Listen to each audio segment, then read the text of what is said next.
Hi, today I'll be showing you guys how to decorate your own Stanley tumbler using Sunnyscopa decal paper.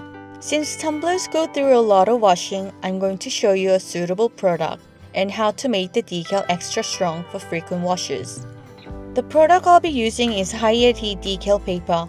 There are two types of Hi-Adhe, Type C and Type P. C for ceramics and P for plastics, respectively. Since our tumbler is not ceramic, I'm going to use Type P this time.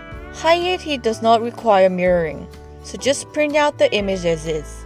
Print the image on the glossy side of the paper.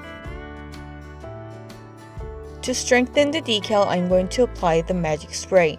Shake it well and spray evenly on the decal. Avoid spraying excessively as this can cause dripping.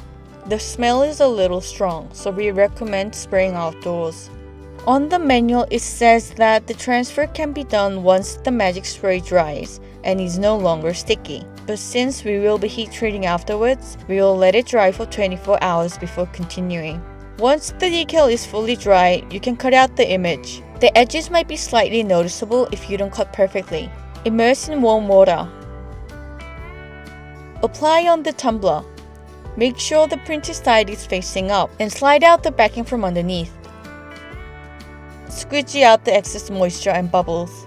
Once you're done with applying the images on the tumbler, take out a hairdryer and begin heat treating. It is best to heat treat Hi-Adhe using an oven or a mug tumbler heat press.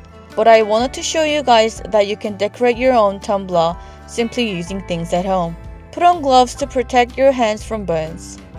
Make sure you heat every part of the decal, but keep some distance between the tumbler and hairdryer, or the decal might burn a little due to too much heat and strong wind. You can skip the magic spray step if you want your decal to be thinner, but it will be slightly less water resistant. If you have any questions, you can always email us or leave inquiries on our website. See you next time.